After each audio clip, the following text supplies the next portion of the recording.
only in the extremes, but also in between the extremes. Dharma and adharma. And what is it? Just like, would you like to see the screen? It's right here. Just like one of the names that's commonly identified with Ramachandra is Maryada Purushottama. Look at this. We get the king's seat for you. Okay. Maryada Purushottama. He's the example of perfect etiquette, perfect, flawless etiquette. Even in circumstances where someone may say this or that. Why did he shoot volley from behind a tree? Why did he send his wife away when she was pregnant to the forest? And there may be sometimes there's criticisms even of Maryada Purushottama, Lord Ramachandra. There's answers to all of that. Very, very plausible, sensible answers. So Ramayana teaches Dharma through the best example of upholding Dharma. And another layer, a little more subtle, is various truths or tattvas. Like I just already mentioned one of them, Guru Tattva. That's one of the tattvas. Or there's Laksmana and his 4 brothers, including Ramachandra, and they're in a certain category. They're in the category of Vishnu Tattva. We'll touch on that topic shortly. Or Sita is Shakti Tattva, and Hanuman is Jiva Tattva. We saved a spot for you right here. It's got your name on it. You see your name right there? Right there. Very good. Hare Krishna. So, truths. Bhakti tattva. So many, tattvas they're not with, drum and trumpet, and but our acharyas point them out in case we didn't catch them. And so the mixing of tattvas makes the other elements that are just below it. And then the topmost of all, or most elusive, but governing all the other activities of Ramayana and the activities of Lord Ramachandra, is rasa.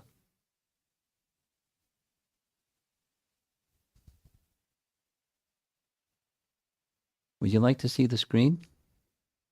Yeah, thank you. Some of you are a little bit aware. Some of you are probably really aware, or somewhere in between, of Rupa Goswami's writings. Rupa Goswami's writings? Yeah, but you know, but they don't know.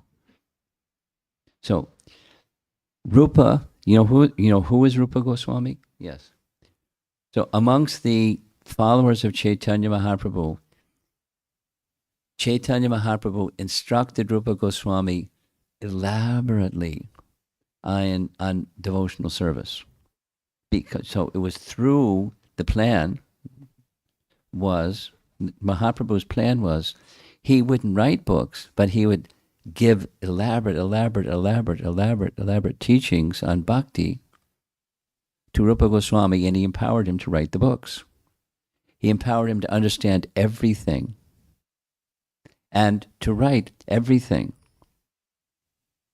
So he did it. He understood. He was empowered directly by the personality of Godhead, Chaitanya Mahaprabhu. And chief of amongst the many teachings was bhakti. So within bhakti, there's bhakti rasa. So one of his most important books, he had wrote many books. One of his most important books is Bhakti Rasa Amrita Sindhu. Amrita, nectar. Sindhu, an ocean of Bhakti Rasa that's full of nectar. Bhakti Rasa Amrita Sindhu. Prabhupada translated it for his followers in what Prabhupada called a summary study. Summary study means he just simplified it. The principles are there, and he made the principles very digestible and palatable and understandable and simple, and the principles are there in the summary study, but it's Bhakti Rasamrita Sindhu. So if you read Bhakti Rasamrita Sindhu, and then he wrote a graduate study of that, Ujjwala Nilamani, and that's details and makes your head spin, details of rasa, because bhakti is rasa. There's taste, rasa, taste, with bhakti, in transcendental taste. There's the reflection of transcendental taste in the material world, and it's material rasa. But it's a reflection. It's a disturbed or distorted or perverted reflection of spiritual reality. This place is a reflection of the spiritual realm. And in the spiritual realm, there's pure bhakti rasa. So just a little teaching, because I want to move on to Lakshmana. But it's important because to understand Ramayana, it's most subtle, but it's most important at the same time. So Rupa Goswami taught there are 5 principal rasas. Without the details of how the rasas are derived, the 5 principal rasas are neutrality, servitorship, friendship, parental love, and conjugal love. Again, neutrality, servitorship, friendship, parental affection, conjugal love. 5 primary rasas. And then there's secondary rasas. The secondary rasas enhance the primary rasas. That's what they exist for. They enhance. There's mixtures of rasas. Some are compatible, some are incompatible, and that's part of the conversation in Rupa Goswami's writings. So one of those secondary rasas is shoka.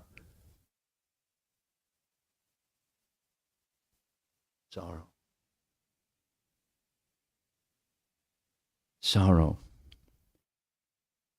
Some of you have read Valmiki Ramayana. How many here have read Valmiki Ramayana? At least, okay. So if you know how it begins. How it begins is there's that total beginning, but Valmiki he receives a visit from Narada Muni in his ashram. Narada Muni visits Valmiki, and Narada comes with a purpose. Narada's purpose is to give 74 verses out of the 1 billion verses of the full Ramayana, the original Ramayana that was given by Lord Vishnu or Hayagriva to Brahma to Narada. 1 billion verses. He summarized in 74 verses. And then said Haribol and left. So for 1 muhurta, which is 48 minutes, early in the morning, Valmiki is meditating on these 74 verses. And when he meditates, it's very serious. He was absorbed. And then it was time for his morning duties, so he went to the river Tamasa, along with his assistant or servant or disciple, Bharadraj Muni, And as he was getting ready to enter into the river, he saw something that was shocking to him. He saw a hunter had shot an arrow and killed a male crunchabird or crane, and he turned and saw the hunter, and he uttered a curse, which was completely out of character. He's pandita samadarshana. He's beyond pandita. He's perfected soul. Valmiki, perfected soul, beyond anger and cursing. And he spoke a verse in this certain meter, anustup meter, certain number of syllables, and da da da da da da da da. And it was cursing the hunter that as you did this, you will also have to suffer, da da da da da da, and it's lifetime after lifetime. And as soon as he uttered it, he was shocked. Valmiki, was shocked that these words came out of his mouth. Where did that come from? Bharadraj said nothing because he understood there's something higher order of reality going on here. So he didn't make a comment. And then he went back to his ashram after performing his morning duties, and he got a visit by Lord Brahma. And Lord Brahma said, I know that you became very disturbed when you uttered this word of harsh words. It's this that particular utterance is called by acharyas. It's called the Mangalacharana verse of the entire Ramayana because it sets the mood. And the mood is the mood of shoka, sadness, disturbance, distress. Brahma said, I know you're wondering where did that verse come from. I'll let you know. I arranged for the goddess Saraswati to speak through your mouth those words. So it wasn't you, it was her. And I'm hereby empowering you to write the whole story of Ramayana. And I give you a whole series of empowerments. You'll understand all 1 billion verses of the entire Ramayana, and you'll understand everything that's known and not known. You'll understand the words and the mind and the feelings of all the personalities in Ramayana, even you haven't seen them or heard them. See you later. So now he understood. So commenting on that particular Mangalacharana verse, now we're going back to Rupa Goswami. Rupa Goswami indicates of the secondary rasas, Lord Ramachandra is the presiding deity of one of those 7 secondary rasas. And it's the same rasa. He, Ramachandra, is the presiding deity of this sadness or shock or it's something that to us looks bad. And Ramachandra is the presiding deity.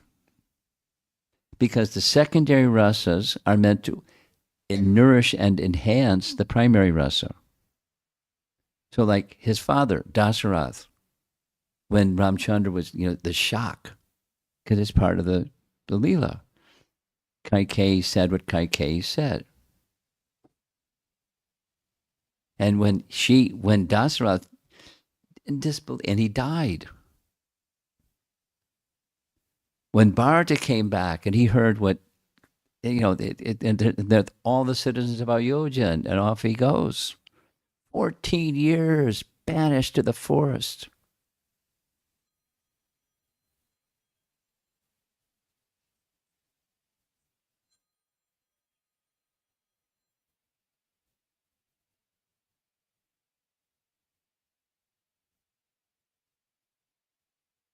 You get the picture? presiding deity of one of the secondary rasas is Ramachandra. That same rasa that permeates, again and again and again. There's certain victories in Ramayana and the exhibition of ideal character, Maryada Purushottama. But there's a thread throughout the whole thing, and that's this sadness, melancholy. But it nourishes the primary. And that's part of Lord Ramachandra's rasa. Again and again and again and again, and different interplays of different personalities who have different relationships with Lord Ramachandra. There's rasa. It's exchange of love, and enhancing the exchange of love, and it's not always in sadness or sorrow. Not always that, but it's throughout the whole Ramayana. And it's important to understand rasa through the eyes or through the wisdom of Rupa Goswami.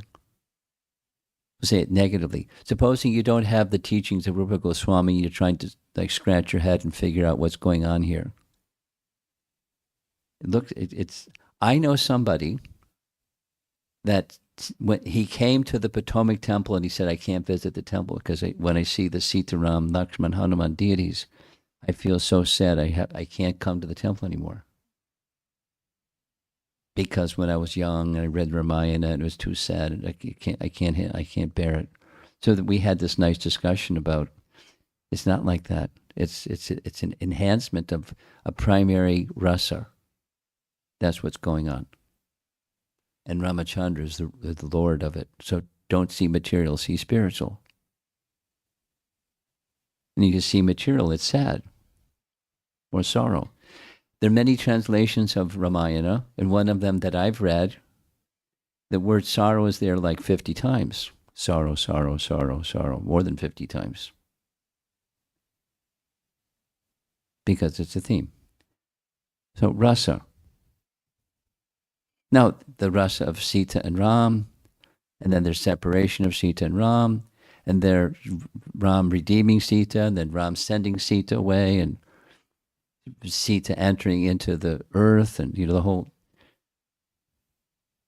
the Leela. That's at the bottom. There's the story or the plot or the activities, and then there's layers and layers of understandings. So now we're going to go to one of the tattva topics in relation to Lakshmana. And there's two different scriptural references. One of them is Vishnu Dharmotara. According to Vishnu Dharmotara, Ram is Vasudeva, Vasudeva,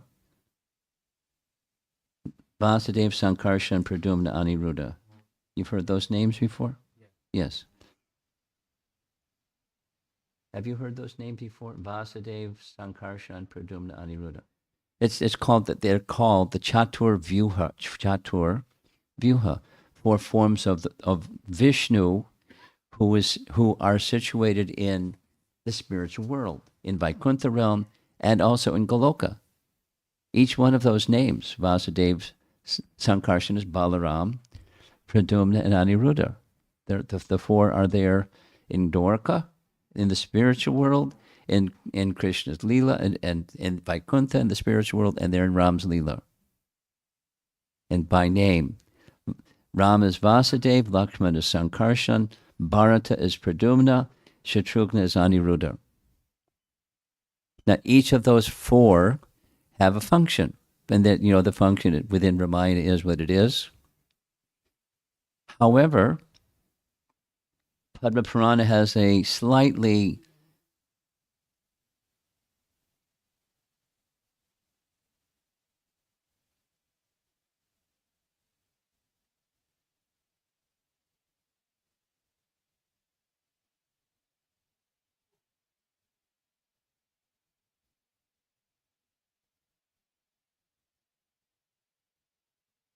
Padma Purana has a slightly different version.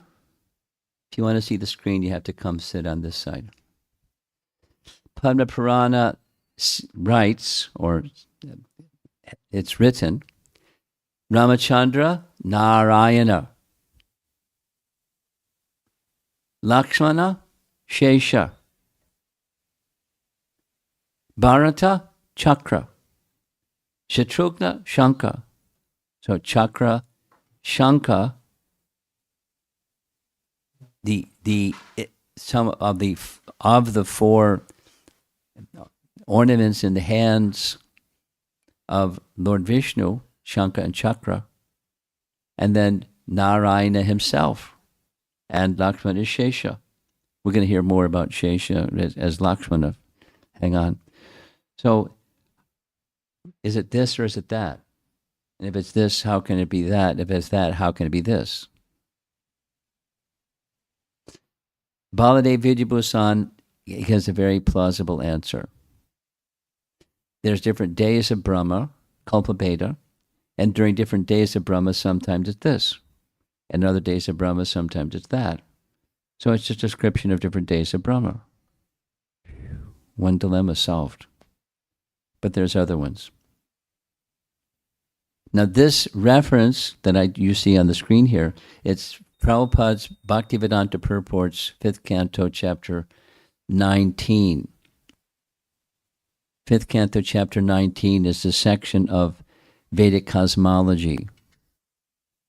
And in that section of Vedic cosmology, this understanding is presented. A little bit of the etymology.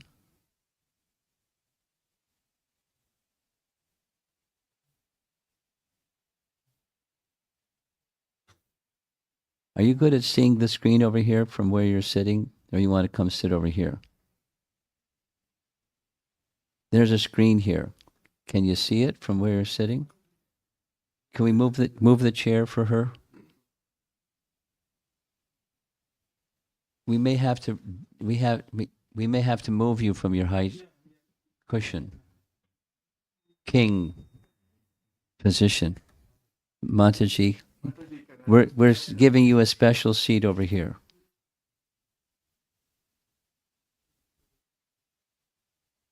You don't mind, right? No. Oh, no, okay, I thought so.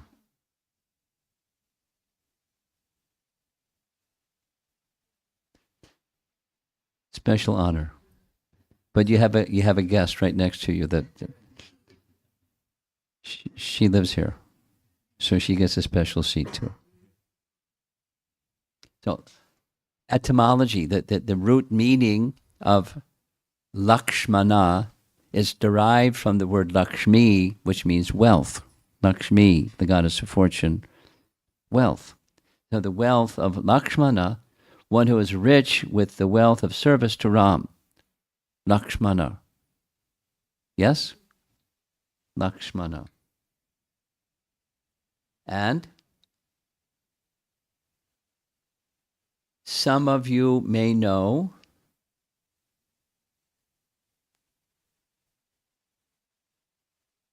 some of you may not know. The Sri Vaishnavas are very fond of Ramayana. And amongst the acharyas in the Sri Vaishnava Sampradaya who have commented on Ramayana, the principal, most revered commentator his name is Govinda Raja. Govinda Raja. And he has written volumes and volumes, and one of about Ramayana, and one of those volumes and volumes is the summary distilled 18 cardinal lessons of Ramayana.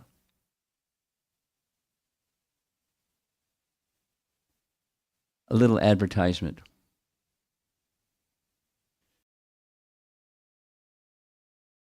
A group of us are going to Sri Lanka for a yatra. And one of the guest speakers is going to be Vidvan Gauranga, I think he's in the third kanda of Ramayana. That each of the kandas is, because it's not just the book and the translation of Valmiki Ramayana. He's very fixed on Valmiki Ramayana. It's commentaries and commentaries and commentaries and commentaries by different acharyas. And of course, his favorite is Govindaraj.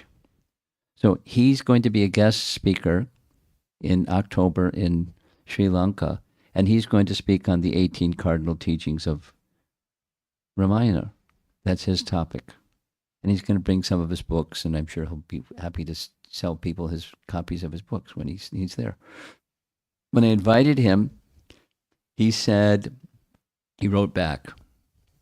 He said, my Guru Maharaj said that I should speak, but to be honest with you, I don't even have a passport. Because, he travels in India, doesn't need a passport to travel in India.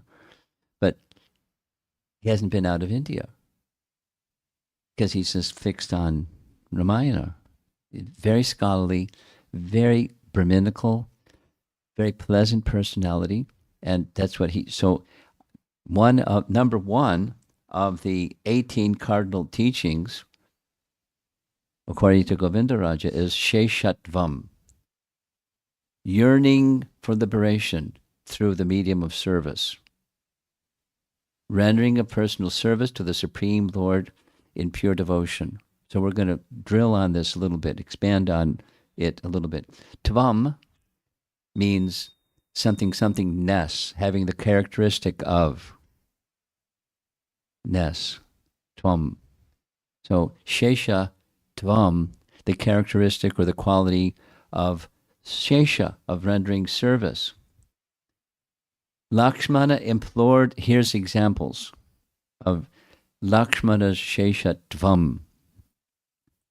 When it was announced, because one of the persons that was very, very dear to Lord Ramachandra was Lakshmana. So when it was decided that he was going to the forest, he informed Lakshmana, among others. And Lakshmana immediately, besides, you can't go, take me with you. Please make me your servant. This is Valmiki Ramayana. There is nothing inappropriate in this. My purposes will become fulfilled and your needs can be taken care of. It's not like there's no discussion, because Ram could have said yes, no, or maybe. But that's his instant response. To elaborate a little bit further, in case you wanted to hear more about Sheshatvam, there's two kinds, Bhagavata, Bhagavat, and Bhagavata. The Bhagavat, this is now the Sri Vaishnava Acharyas expanding on the meaning of Sheshatvam. There's Bhagavat, where this exclusive service towards the Supreme Lord, and then the exclusive service toward the Lord's devotee. Just like the book Bhagavata and the person Bhagavata. You know the verse from Srimad Bhagavatam, right? In Canto 1, Chapter 2. One who is engaged in the service of the Bhagavata, the book and the person Bhagavata, can become fixed in devotional service and freed from all impurities. So there's the book, there's Bhagavan, and that which is in relation to Bhagavan is Bhagavata, the book, and the person in relation to the Bhagavan, that's the Bhagavata. So there's two types of Sheshatvam.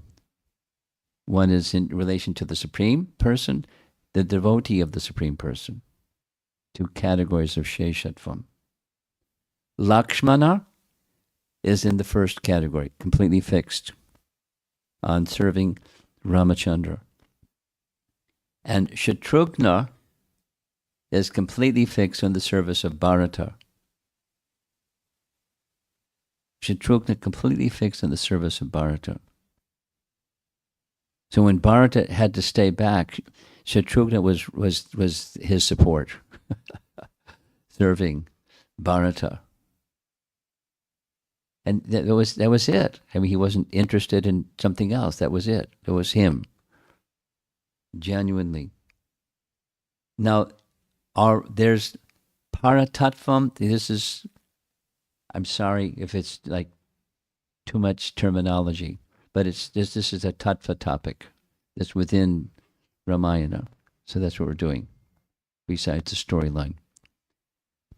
Paratantriyam, paratantriyam, that's Bharata. Paratantriyam means complete dependency on a higher authority. So for Shatrughna, that higher authority was Bharata. Now Bharata, the higher authority was Ram. So Ram said, you become, so what's he going to do? No, no, no, you're supposed to be king. You're supposed to be king. You're the elder brother, and you're the qualified one. I'm not the qualified one. But our father said, you become the king. So who's that authority for Bharata? It's Ramachandra. So he's in a tight spot. But you know what he did. Here's the shoes. Put your feet in your shoes. And the shoes go on the throne. And if you don't come back in 14 years, I'm going to enter into fire. So please come back and rule. Because you're the king. Because our father didn't say, anyway, so Bharat was the emblem of Paratatrium towards Lord Ramachandra. Dasyatvam, there's the word tvam again, dasya, submission to someone, Shatrughna, completely subservient to Bharata.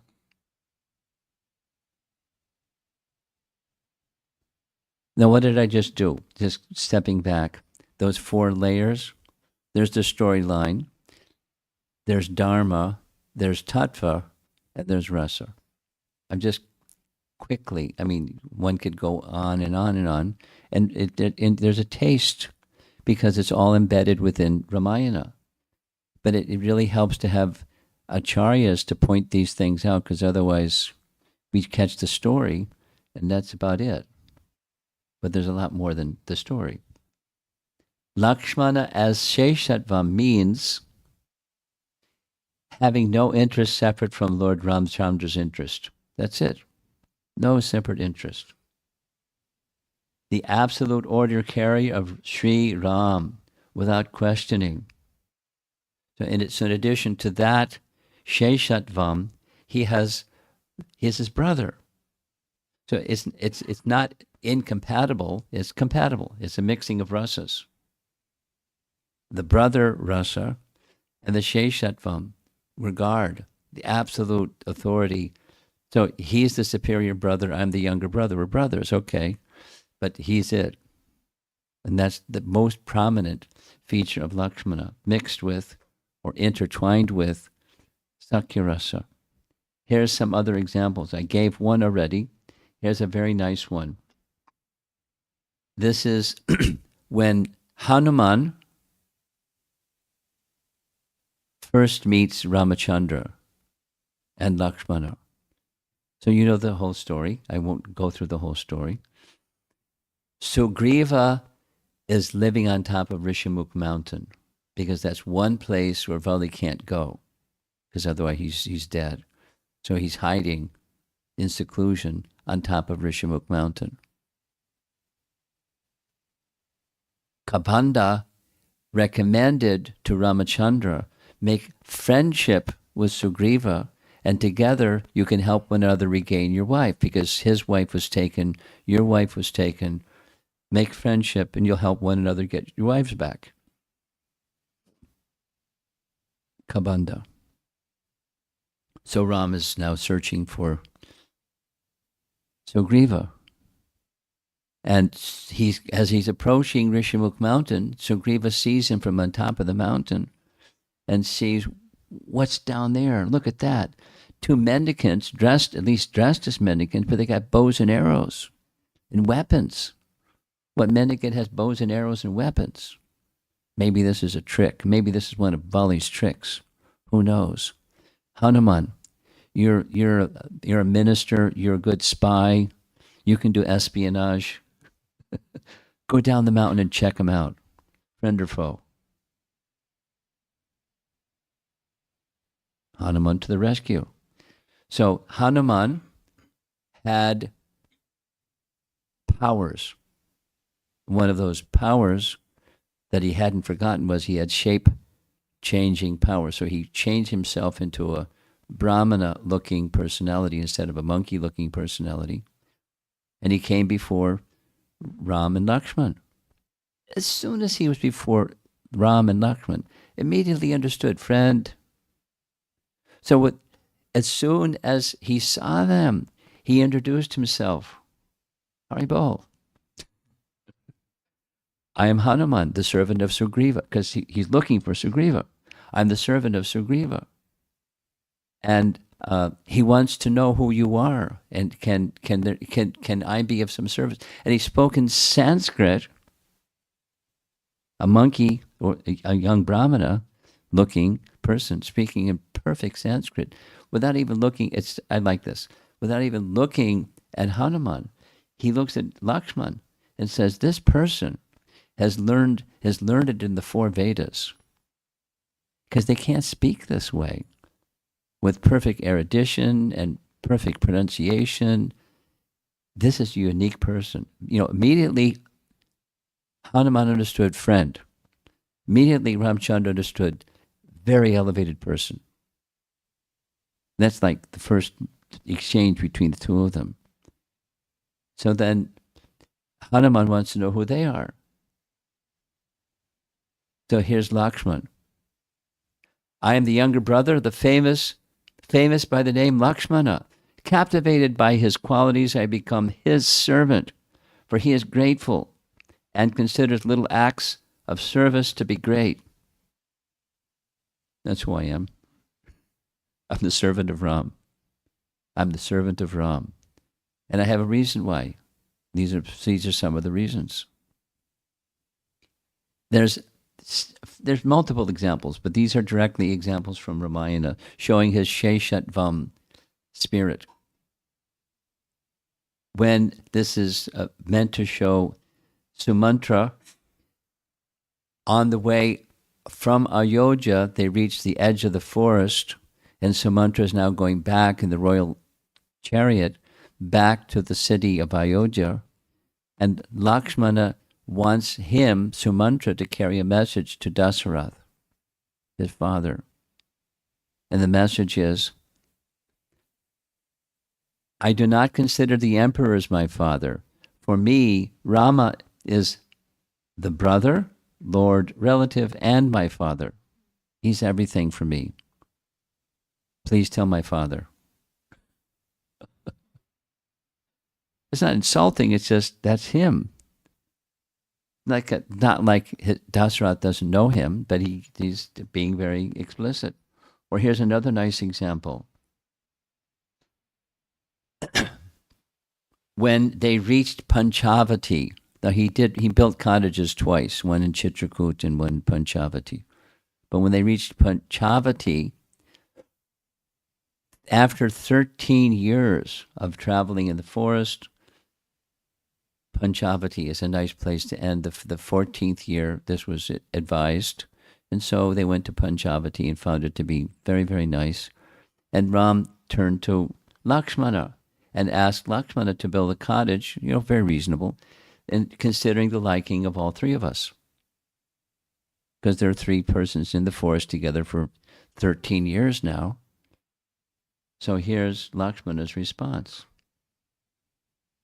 Hopefully he's gonna respond. There we go. Lakshmana thought that Lord Rama had separated Lakshman's pleasure from Lord Ram's pleasure. So he joined with his palms and replied, I am but a dependent. As long as you are here, even if it is eternity, I'll be submissive to you. Therefore, you tell me the place that is delightful for you. Consider it done. That's his mood. That's Lakshmana. Another example, this is not a direct quote from Ramayana, but there's Kaikeyi with her arms folded across her chest, and poor Dasarath smashed with all the ornaments strewn on the ground. And there's Vashishta pleading reason for Kaikeyi, who's stubborn and not responding at all to Vashishta. Poor Kaikeyi. And the other two queens, etc., etc., etc. So when Ram's going to the forest, I'm going to the forest. When Ram's wearing this kind of garment, according to the Valmiki Ramayana, Kaikeyi just happened to have the right garments, just handed them. Here, you wear these things when you go into the forest. Thank you. So Ram is helping Sita to wear their forest attire. And as they're going to the forest, poor citizens, Shoka, feeling great sorrow. No, because by now, Ramachandra is, although there's different rasas, on the citizens, the father, the mother, the wife, etc., etc., different relationships, but they're in the mood of service and completely dependent upon him. And there he goes. No. And he doesn't look back. He just heading for the forest.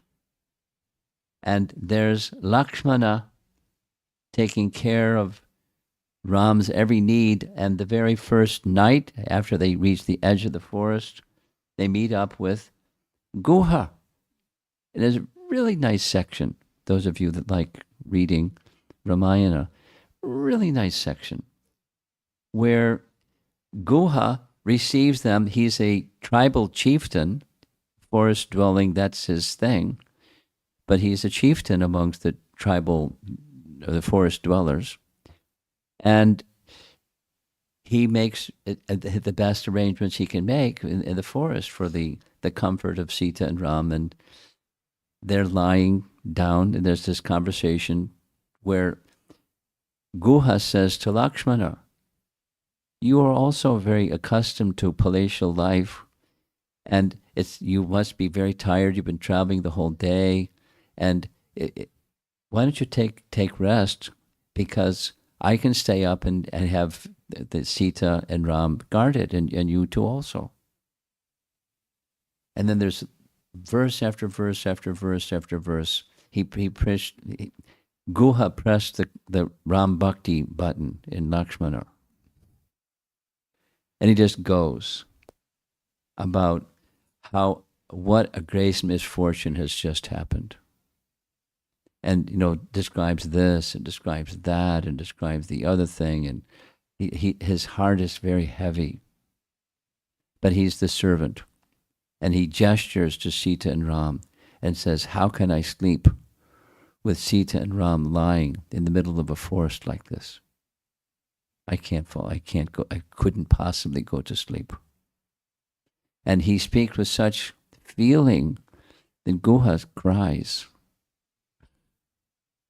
The forest chieftain cries. And the two of them spent the whole night awake discussing about Ramachandra. The sun rises and they're at the edge of a river and it's time to cross the river to go further deeper into the forest. So there's another very beautiful scene. There's Guha introducing Ramachandra to a man who has a boat. And there's a nice devotee somewhere. He likes this pastime, so he made a nice painting. The boatman allowed Lakshman and Sita to get on the boat, but when Ramachandra started to get on the boat, he forbid him to get on the boat. He said, I heard about you. You step on a stone, and a lady came out. I'm already married, and I can barely maintain a wife, and so you can't get on the boat. Ram laughed. He invited Lakshman, bring some water, bring a pitcher of water. So Lakshman brought a pitcher of water. And now wash my feet. And the boatman caught the water and drank the water, and he was very happy and let Ramchandra get on the boat because his feet were now washed and he drank the water from his feet. Lakshman getting the water to wash Ramchandra's feet. And everything for the whole entire 14 years in the forest and the battle and everything and everything and everything. So there they are crossing the river. Another nice painting.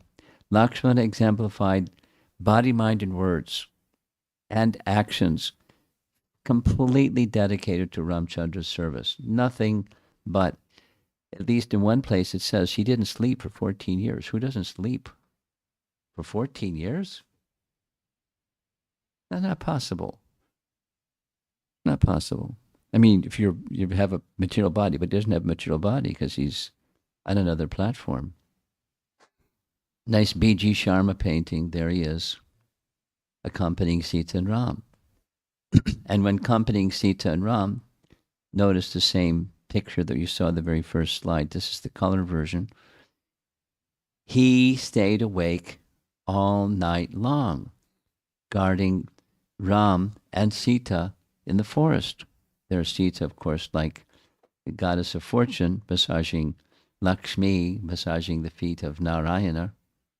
And there's Lakshman doing service to the nth degree. Always, besides guarding them at night, as they enter into the Dandak forest, he provided their edibles. He was the cook. Not only the cook, he had to gather all the edibles. So forest items, whatever he could find, and preparing meals for Sita and Ram. And here's a little basket with some fruits. And he gives the fruits to Ram. Ram gives the fruit to Sita. And the love between Sita and Ram is depicted in this nice painting. But there's Lakshman serving the needs of Ram. Or here's another nice painting, carrying water in forest life. Fresh water may be not easy to obtain. So he would carry a big clay pot with water. And this and that, and service and service and service and service. So here's another B.G. Sharma painting. As they're going deeper into the forest, they meet with Bhardraj Muni. And Ramachandra's the speaker, and he explains to Bhardraj Muni what happened, why they're in the forest, and so forth. And Bhardraj Muni understands, because he's a Muni, and makes a recommendation. There's a very nice place that many sages have gone for performing austerities in the forest, and it's a place called Chitrakoot. I think you'll find it suitable for you to reside. And so they have that exchange, and they're on their way to Chitrakoot. And there's Valmiki Muni. They also have an encounter with him along the way, heading for Chitrakoot, because apparently Valmiki has more than one ashram. We know that his ashram in Badrinath, but he apparently has another ashram as well, because they met him. And they're on their way to Chitrakoot. When they get to Chitrakoot, similarly to as Panchavati, there were some cottages to be constructed, and the same exchange. Ram told him what he wanted, and in the background there's Lakshmana, ready to protect and anything that's needed, and take care of all the needs of Ramachandra. It goes on and on and on, but you get the picture. I'm attempting the Sheshatvam picture. This is who is Lakshmana. Another very nice example, directly from Valmiki Ramayana, when Ram wants Sita to go to the forest, he gives the unpleasant task of informing Sita to go to the forest to Lakshmana. Tell Sita, get out of town. Ooh. So Lakshman has that task. When he goes to Sita, Sita is shocked. And she then says to Lakshmana, haven't you noticed I'm pregnant? How could you ask me to go to the forest? And then his reply, O auspicious one, O faultless one, your body is not seen by me. as your feet were the object of my vision till now. How shall I behold you separated from Ram, dwelling in the forest? He's pained, but he's the carrier of the message that gives him pain. Because he has affection for Sita as for Ram, because Sita is not separate from Ram and Ram's not separate from Sita. So he's pained. He's pained by Ram sending Sita, and he's pained to see Sita being separated from Ram. It's not possible. Sita can't be. There's a very nice verse in this Bhagavatam where Hanuman says that there's no question. Lakshman is separated from Sita. Excuse me. Lakshman separated from Ram, Sita separated from Ram. It's not possible. It's not possible. Is the sun shine ever separated from the sun? Never. It's not possible the Sita is separated from Ram. In other words, it's a Leela. And Lakshman separated from Ram. Not possible. But it happened. It's in Ramayana.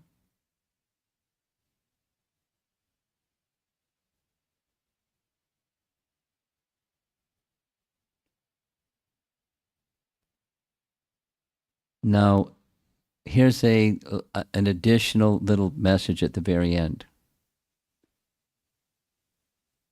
What's that? Taj Mahal. So somebody sent this to me, so I'm just sharing it with you. This has nothing to do with Lakshmana, but it's just I find it very wonderful. This is an educator, professor, an IIT Madras professor, telling a story. In a class, the teacher asked the children, which place in the world is called the epitome of love? The whole class shouted in unison, Taj Mahal. Only one student said, Ram Setu. The teacher asked him, stand up. So the boy wasn't embarrassed. He stood up. And he asked, what do you mean? The boy stood up and said, Ram Setu was built by Lord Ram not to bury his wife's dead body on the occupied land, but to bring back his wife. Lord Ram remained loyal to only one wife throughout his life and protected the dignity of women, whereas Shahjahan had many wives, concubines, and slave girls. Ram Setu was built by soldiers in Sri Ram's army, whereas the Taj Mahal was built by people who were kept as slaves by the Mughals during a big famine. Moreover, Lord Ram gave full respect to those who built the bridge. Sri Ram did not cut their hands so that nothing like this would happen again in the world.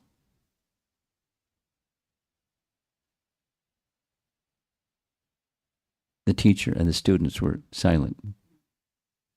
Taj Mahal. I mean, the story behind it, the Taj Mahal is it's a beautiful piece of architecture, etc., etc. But what's behind it is not pretty. The epitome of love, right? But it's not what real love is. It's the reflection. It's a perverted reflection of what real love is. He was dedicated to his wife. Okay. But it's perverted as indicated. And Ram's so that which exists, everything that exists here exists in the spiritual world, except it's not perverted. It's pure. Say it again. It's the example from the Bhagavatam or from Bhagavad Gita. The tree reflected in the lake, the branches down, the roots up. It's a reflection.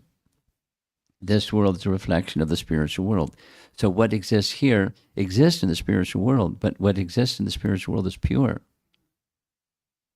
And what exists here is not. I had this discussion a few days back, a university student, about getting married. Lovely discussion for a sannyasi. But he was like mulling over marriage. And he was like, he was a smart fellow, and he was saying, I see here, because he's from India, and the mixing of boys and young men, young women, college age men and women, it looks like love, but it's there's in his words, the divorce rate is the same amongst the Indian young people as the Western. It's just like, that's not love. So I said, we had this nice discussion. There's no love in the material world. It was like, what? There's love, but this is a reflection of what love is. And someone may stay together for a long, long time. It's not the same. It's it's nice. It's mode of goodness, but it's mode of goodness isn't transcendence. And there is such a thing as transcendence. There is such a thing. There is such a thing as a spiritual, loving relationship with Krishna at the center. There is such a thing in this world, but it's not of this world. It's of the spiritual world.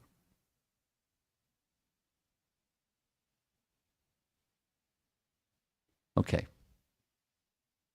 Laksmana, Sheshatvam, and Guru Tattva, and serve with nothing else. Squeaky clean, nothing else.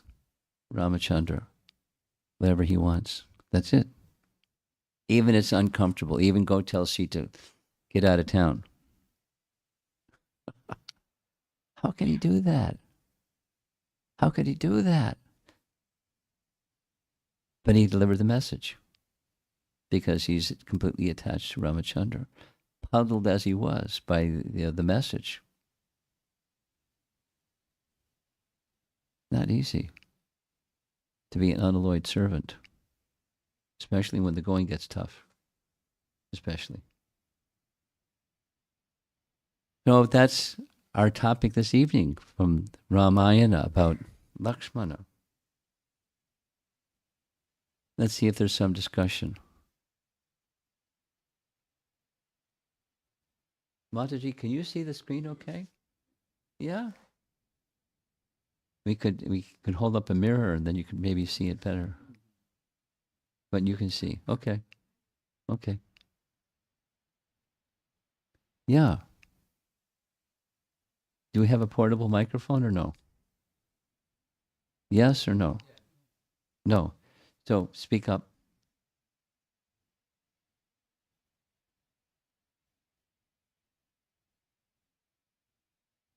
I can hear you, but Mataji wants to say something. What was it you?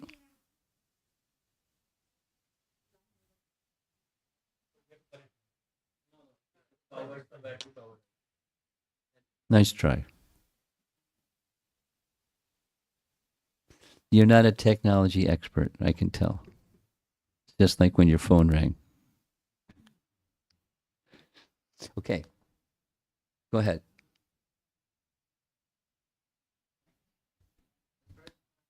Oh, look at here's a portable microphone. Give you this one.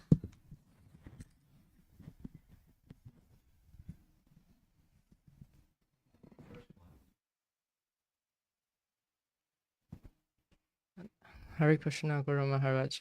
And, several things. The first is a question.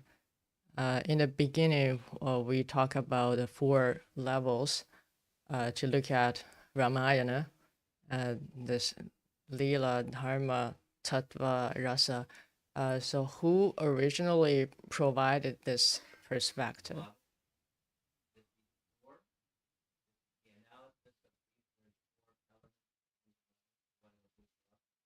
Who proposed this perspective? One of the acharyas.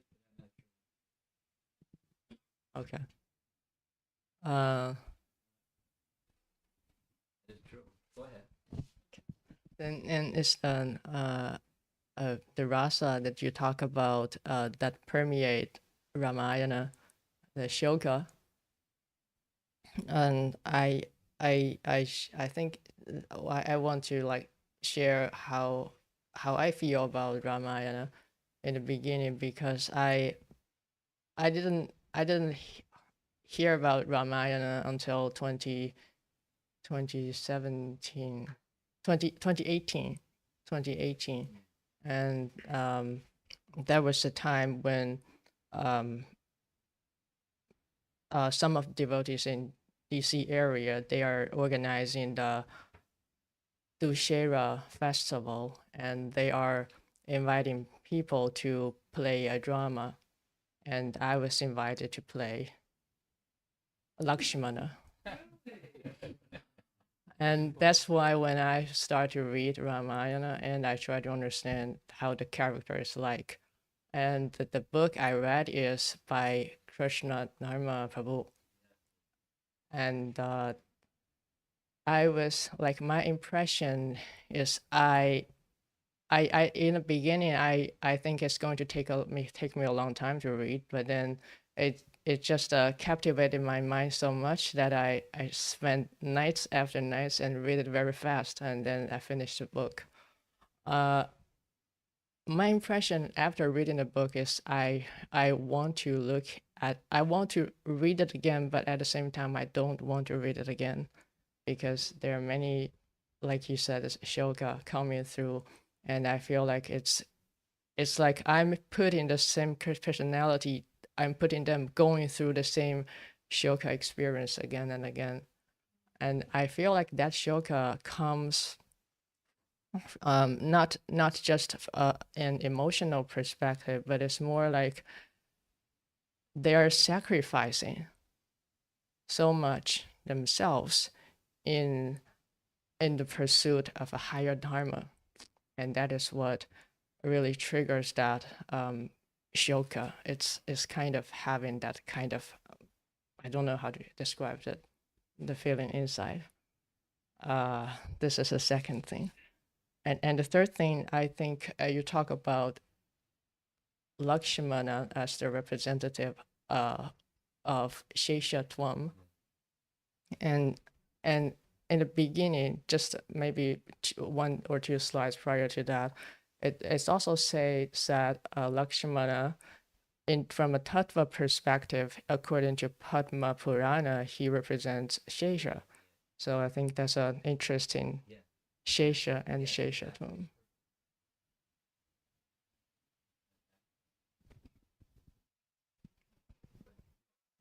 Shesha, there's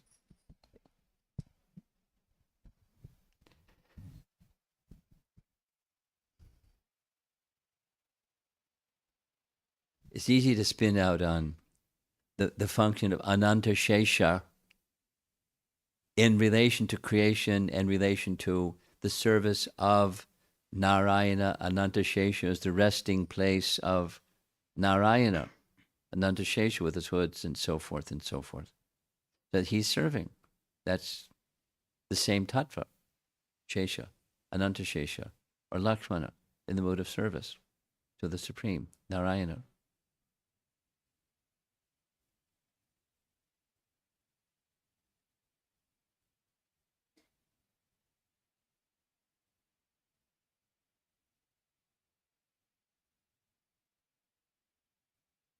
And I'm not sure the Sanskrit meaning, Sanskrit to English meaning, but the essence of it is service.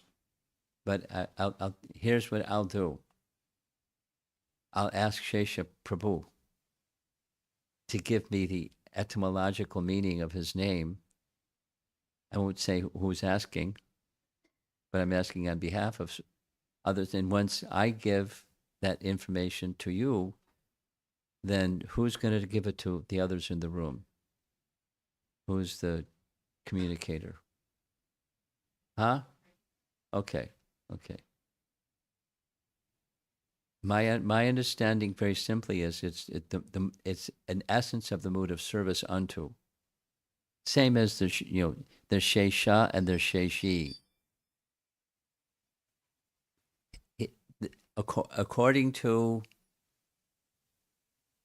Vedanta Deshika,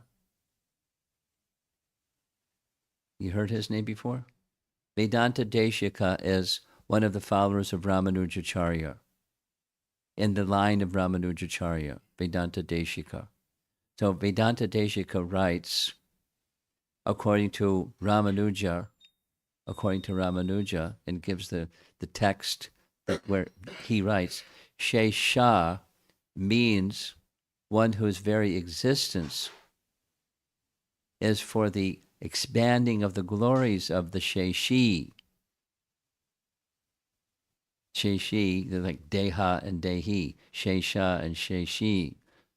So the Sheshi is the one who's being glorified, and Shesha, their existence is to expand the glories of the one who's to be glorified. That's the meaning, according to Ramanujacharya, according to Vedanta Deshika, and written in one of his writings, in Ramanujacharya's writings.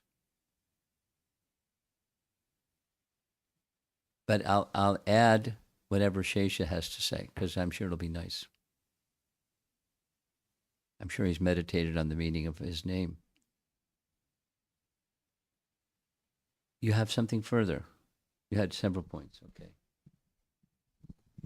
Hare Krishna Maharaj. When we discussed the topic of Shesha, the servitude, and Shesha is the expansion of Balaram. Balaram is Adi Guru. Yeah. Then we say Shesha is also Guru Tattva. That.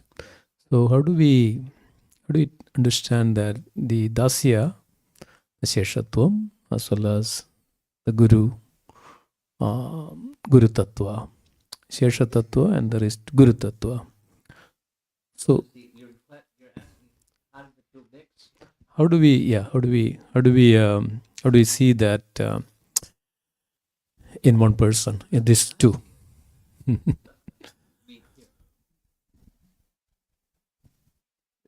As I said, the guru function or guru tattva is to disclose truths about the Supreme. The guru gives truths about the worshipable Supreme. That's what the guru function is, or guru tattva is. So Shesha is one whose very existence, in fact, the way Vedanta Deshika writes it is, according to Ramanujacharya, he or it, the very existence of it or he, is to expand the glories of Sheshi.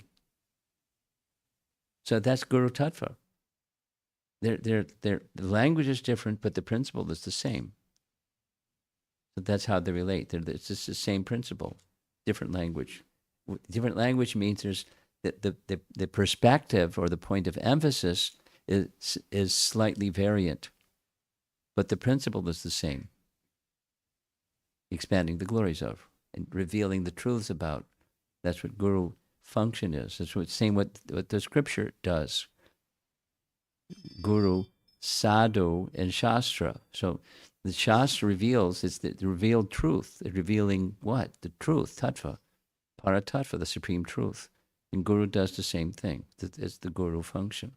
And the guru just speaks what's in the Vedas, what's in scripture. That's it. That's what gurus do. And what do the Vedas do? They reveal Krishna. So it's the same function, just different perspective, therefore different language. Someone else.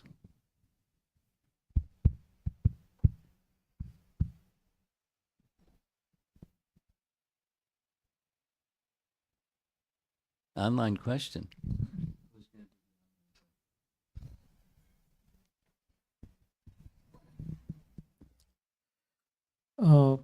Since Sita cannot be separated from Ram, one can beg the question, when did Mother Sita turn into Durga?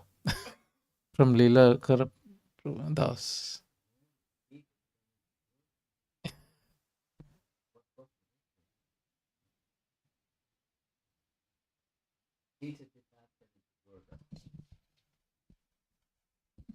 That's my answer.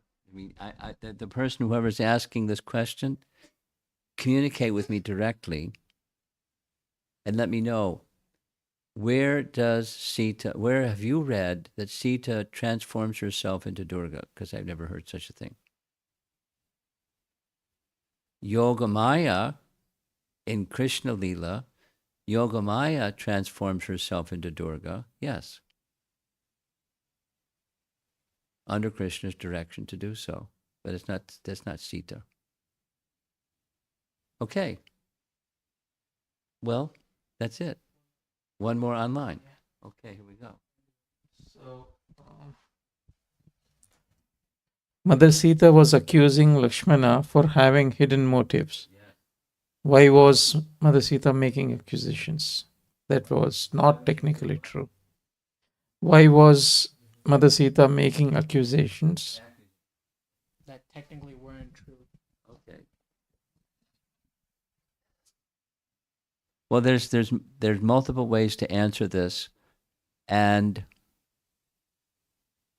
because I've read some of the commentaries of Sri Vaishnava Acharyas, they don't all agree on this particular point. But some Sri Vaishnava Acharyas say that act was an offense against Lakshmana, and because of the offense against Lakshmana, it's like the living entity rebelling against the Supreme Personality of Godhead, and therefore she is acting like a jiva. She's Shakti Tattva. She's goddess of fortune. She's not jiva. She's Lakshmi. She's Shakti Tattva. But she's acting like a jiva that's rebelling against the Supreme Personality of Godhead by offending Lakshmana. So then she, the jiva, gets kidnapped. And Krishna, or Ramachandra, has to go and redeem Sita from the grip, the hands of the illusory energy represented by Ravana and his forces. And it's not an easy task.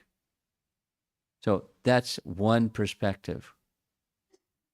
Then another perspective is on this tattva point, to an offense against the guru, offense against guru tattva, makes for a problem. It's not perhaps, maybe, sometimes. It's guaranteed. Offense against the spiritual master has a problem. And it's illustrated by what Sita does. So it is the personality, all the personalities in Ramayana ultimately are under the guidance and direction of the Supreme. So when Sita does something that's untoward, that's inappropriate for the goddess of fortune to do, it's inspired by the personality of Godhead to do what she did. So the question was, why? Inspired by the personality of Godhead to do something that's completely out of character. To offend Lakshmana is completely out of character.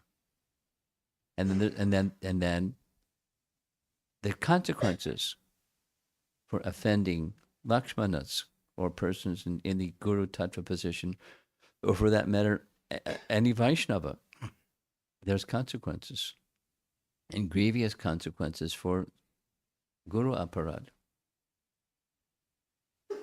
There's other examples of that in Ramayana without going into it further. But it's inspired by the personality of Godhead for her to speak the way that she spoke. And then, so aside from the lesson, don't offend Lakshmana, there's the mood of separation of Sita and Ram, and the intensification of love through the medium of separation. That's another purpose behind why she spoke the way that she spoke, although it was not true.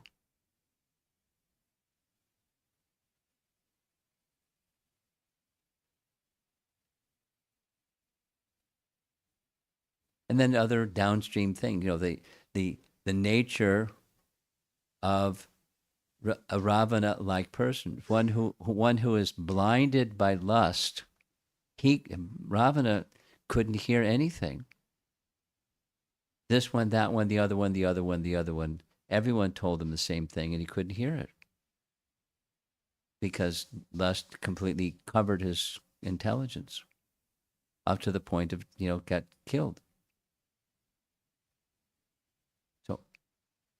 So that lessons can be taught, Ramachandra inspired Sita to speak, or the super soul inspired Sita to speak in a way that was inappropriate. And thus Ramayana.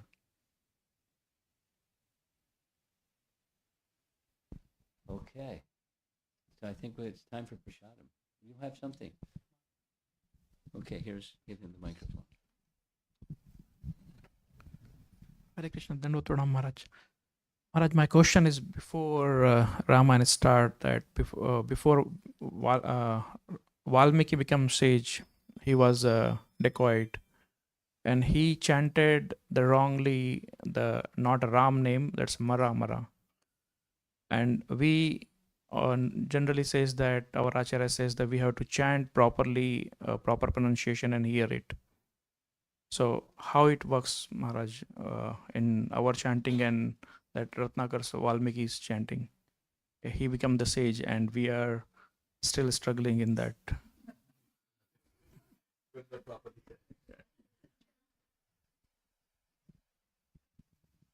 There's probably a half a dozen different answers. One of those half a dozen is even in Namabhas, there's purification. Right? There's different categories of Namabhas. There's like a list of categories of Namabhas. So one of the categories of Namabhas is saying something and meaning something else.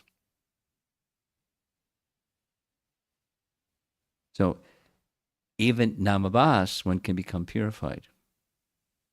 And purified and purified and purified and purified. Took him a long time. So don't go down that path. Don't just stay in the Namabhas zone. Move from Namabhas to Shuddhanam. But that's how it's possible. One of the half a dozen explanations. Namabhas will purify eventually. So very slowly. Very slowly.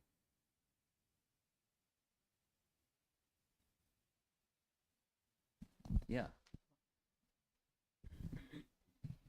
Maharaj, some of the pictures there in your presentation, those were so great, so mesmerized that one can immerse into that completely. So just wanted to share. Stick around. I mean, two things. Many people ask me for copies, and I say no. And I say no, copies of presentations, because I don't know how they're going to use it. And super, super, super rare, because I know the person well enough. I know they're going to use it properly, so I'm okay with sharing. But for the most part, I don't, because I don't know how people are going to use it. And another is, it takes a long time to gather all these images. Ooh, it takes a long time. But picture speaks 1,000 words. And there's some personal history behind my liking of images. I'm happy to tell the personal history. Once upon a time, there was no BBT. Everything was under the name of ISKCON. And it wasn't until Los Angeles, the ISKCON press that was in Boston shifted to New York, and then from New York shifted to Los Angeles, Prabhupada's world headquarters. And then in Los Angeles, Prabhupada thought, the liability from an ISKCON property, I don't want my literary contributions to be under the same risk. So he made a separate corporation or trust, the Bhaktivedanta Book Trust. So his intellectual property went over there, and the real property was over here, ISKCON of. So there was a time when I was a new devotee a few years ago. And when I became a devotee, I decided Boston Temple. In part, it was Boston Temple because as an undergraduate college kid, I went to Boston to look at possibilities of enrolling in grad school in Boston because there are lots of good grad schools in Boston. While I was there, I visited the temple. There's some detail behind that one. But I visited the temple. Yeah, I stayed in some of this loft, and on the windowsill, there was this little Jagannath deities, the little carvings that big. I knew who they were. So I said, that's a sign I should go to the temple. So I went to the temple. I didn't go, it wasn't like, that wasn't my plan. It was Krishna's plan. So I went to the temple. Wow. It was, it was a festival. I think it was in Shringa Chaturdasi. And it was a really out of sight experience. So some time passed, and I decided I want to, with gratitude in my heart, I want to give back to Prabhupada what he gave me. And one of the ways was establishing temples, and I really liked the Boston Temple, so I went to the Boston Temple. That was where I started, Boston Temple. And ISKCON Press was in Boston. And the arrangement is Alston Street in North Beacon Street in Alston, Massachusetts. Anyway, so it was like a single family residence, and the art department was upstairs. The ISKCON Press was upstairs, and then there was the rest of us, and then there was the temple room and the kitchen and stuff. So we were told, don't bother the artists. Most people didn't bother the artists, but I broke the rule because they were very privileged. They little micro cassettes, and they would sit around and hear Prabhupada dictating Krishna book, because that's what he was working on at the time. And so they would sit together. There were three main artists, and they would brainstorm what would be the paintings for this chapter, that chapter. And then they start the paintings. It was kind of an assembly line. Bharadraj Prabhu did the sketch. Jadharani filled it in. Muralidhar did all the jewels and the very fine conclusion. So it was like all three of them worked on each painting. So I would, at the end of the day of Sankirtan, I just sit, and they knew I was there. So they're narrating the story as they're painting the painting. And it went in. That's the background of artwork along with the narration.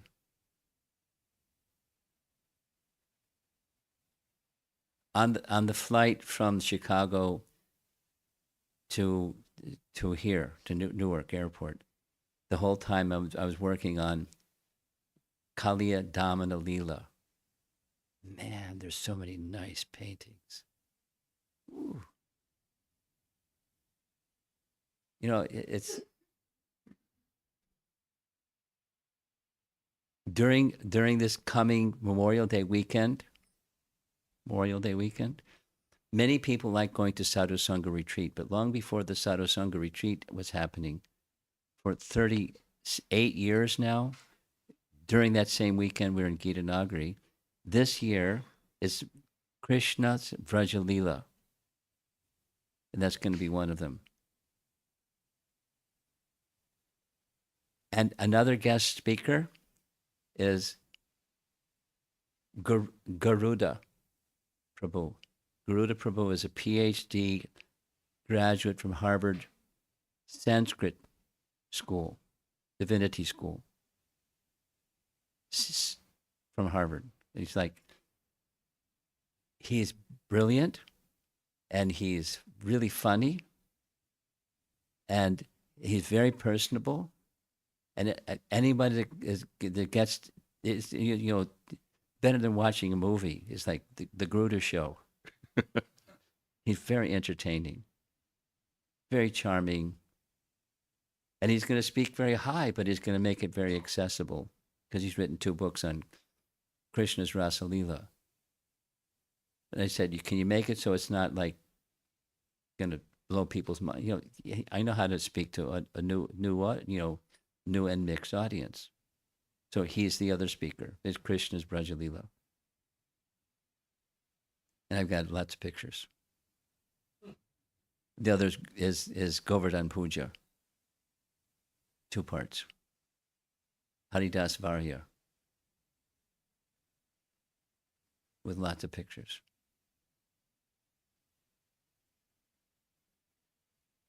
See you there. If you can. Okay. Srila Prabhupada ki. Lakshmana ki. Sitaram Lakshman Hanuman ki. Gaur Premanandi. Let's go.